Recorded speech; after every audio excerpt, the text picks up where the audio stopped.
Alright, so in today's video, we're going to go over the NASCAR O'Reilly Auto Parts Series race from San Diego. So, yeah, this one was a roller coaster. I just finished rewatching it right now, or at least I watched the first 45 laps right now because I watched the last 15 on Saturday.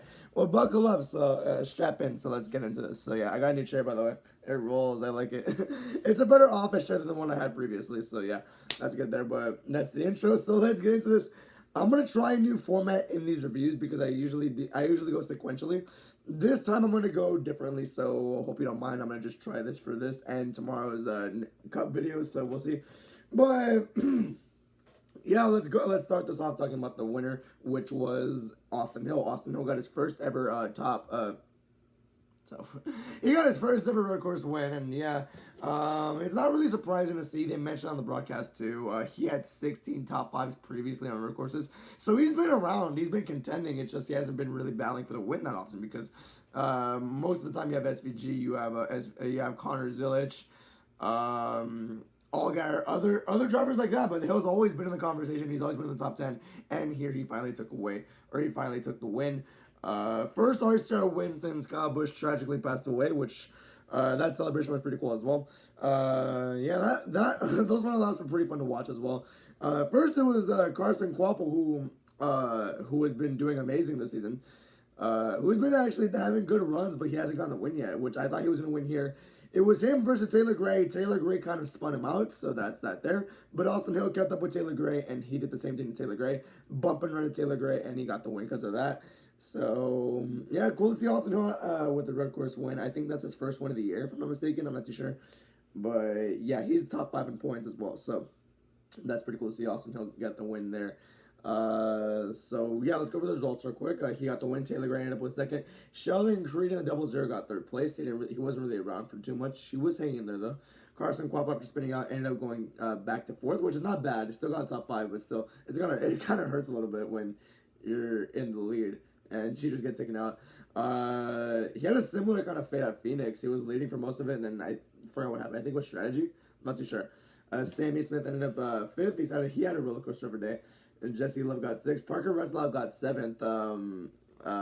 He almost won stage 2. Like he was battling hard with who won stage 2? He was battling hard with 54 Taylor Gray for the stage 2 victory, but he got second there. He ends up seventh overall. So yeah, that's not a bad run at all. I just kind of wish he got a top 5 because Viking Motorsports has been doing very good this season. So yeah. You got Austin Green at 8th. Austin Green has been running pretty well all season, or most of the road courses as well. So I wouldn't be surprised if sooner or later that he starts contending for these wins. He was running top 5 for some part of this race. He had a really up and down day, but ends up with 8th. Not bad at all. Austin Green has been ganging the top 10 more recently in the road course races, so be on the lookout for him because in the future he's going to contend really hard. So yeah, Harrison Burton ends up with 9th, which is a good finish for him, especially because he hasn't really been getting too many top 10s this year. And running our top 10 is Corey Day, who I really want to talk about right here because it was a hell of a race for him as well. Lap 1, the first lap of the race, caution came out for the most random reason ever. I thought a wreck happened. I thought there was debris. I thought there was excess debris. No, Corey Day had ran over a manhole on the track, which, by the way, his car is all white and with the blue numbers because he was running a backup car. So was Brendan Jones. Those two guys had the plain white cars. But Corey Day ran over a manhole that basically destroyed the radiator. So, yeah, what had happened there, yeah. And then NASCAR had to red flag the race. They were looking for additional manholes that they did not weld down. So that was interesting there. But they were letting Corey Day's team work on his car during the red flag, which is never really allowed. The only other time they allowed it was that 2013 Coke 600 where the wire fell on track, and it was the most bizarre red flag ever. This was another bizarre red flag, which was insane. And they allowed him to pass everyone to get his laps back. He was 4 laps down, and he passed everyone back under caution. They allowed him to do that. I have never seen that in a NASCAR race before. Is it controversial? Maybe. I don't know what to think of it because in my lifetime that's only happened once, and it was on Saturday. Apparently that happened at Martinsville like in 2004 or something. I wasn't around, so I can't give an opinion on that. But in my opinion here, I have no idea what to think of it. So, yeah, and he was running 4th in stage 2. That was the highest he ran all race. And he ends up with a top 10. That's pretty insane to see. So, yeah. But it's not NASCAR without some controversy. It's controversial for the internet.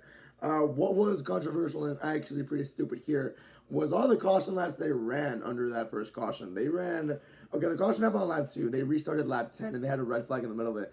They were wasting away laps under caution, and caution laps take forever here. Green flag laps take around 2.5 minutes. The caution laps, I would double that, so caution laps would take 4.5, 4, maybe 5.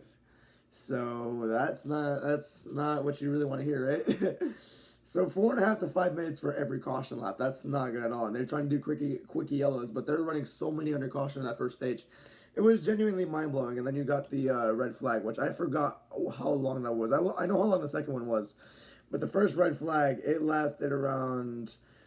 So build up all those caution laps, and then another 20-minute red flag. That's just overkill right there. So you had the entire first stage. The first stage took an hour and a half to finish, it looked like. So yeah, I wasn't watching at the time. I had to rewatch the entire race, at least the first 45 laps right now.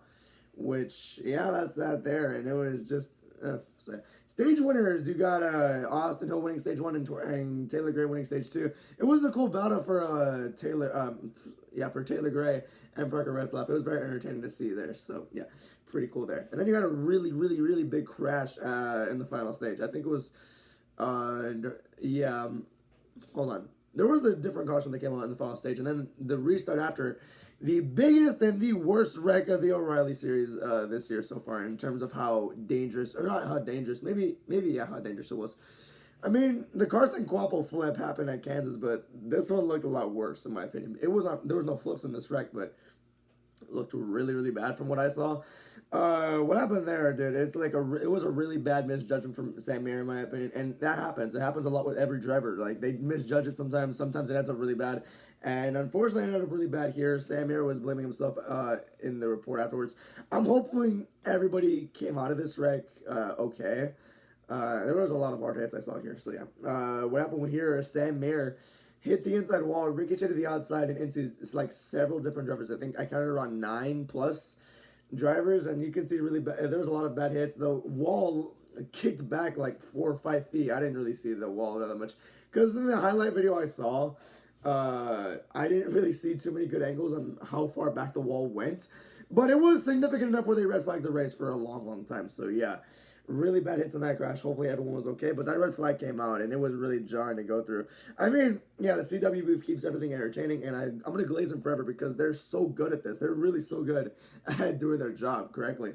If this was during a Fox broadcast, I would have killed myself on stream for sure. I could have made dinner during this because the red flag was 43 minutes long, so that's already another big chunk of time added to this race, and this race was already annoying enough. A bunch of cautions, stage cautions, and some really bad wrecks, which, yeah, you can't really control.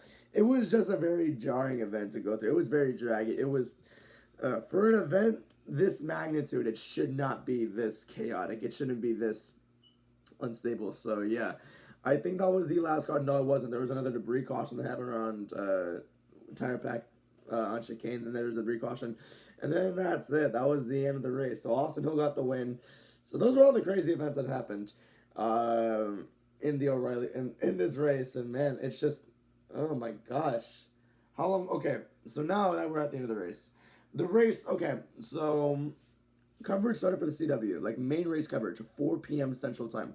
The race ended at 8:47. I'm pretty sure. I'm not too sure about that. I'm gonna look at some tweets and I'm gonna see. But I'm estimating like around 8:47 because I remember I was just getting home. So yeah, but that's already 4.5 hours, like 4 hours, 47 minutes, almost 5 hours of this race. And there's no rain delays either, so that's how long this race took. And it was statistically the fifth longest, because they're not counting red flags, the fifth longest O'Reilly race ever. But yep, that's the longest one of the year. And CW's YouTube channel, they post the full race, and that's where I was watching it. On CW's YouTube channel, it was 2 hours and 42 minutes. That's the longest they posted out of any race this year as well. So that was certainly something. But before we rate the race, let's go over the standings real quick. How are they looking with how many races left to go? 1, 2, 3, 4, 5, 6. 6 races left until the chase. How are they looking there? So let's see. Allgaier is doing pretty well. He has a 224-point lead. So yeah, I'll admit it was a good chunk that I got cut in. Austin Hill is in the top 5 still. Carson Quapple to 7th. So Walich now in 12th. You have Brent Cruz below the cut line. by 5. So that's going to be something interesting there. Sam Mayer to 11th. Parker Rest left in 12th. Pretty cool to see there. Brain Cruz and Roger Cruz below that, which I don't know. I think they can beat Williams and Wallace, but that's going to be something interesting to see there. We'll see how everything goes as the weeks go by. So yeah, those are the standings update. That's the standing update there. I'm not gonna really put the graphic on the screen because I don't think that it's really needed right now. But yeah, I'm gonna rate the race now. This is the final part of the video. I'm gonna rate this race a 2.3 out of 5, which is, and how I rate things, it's around a 4 out of 10, dude. Like this race took way too long, way too many caution laps. NASCAR clearly didn't handle it the greatest way. The track's design looked really dangerous. I started thinking at some point, they really have to they might have to delay the race or do something tomorrow because it looks very dangerous to race here. It looks so dangerous. The hits looked really hard. I was a little bit surprised that nobody got concussed from that.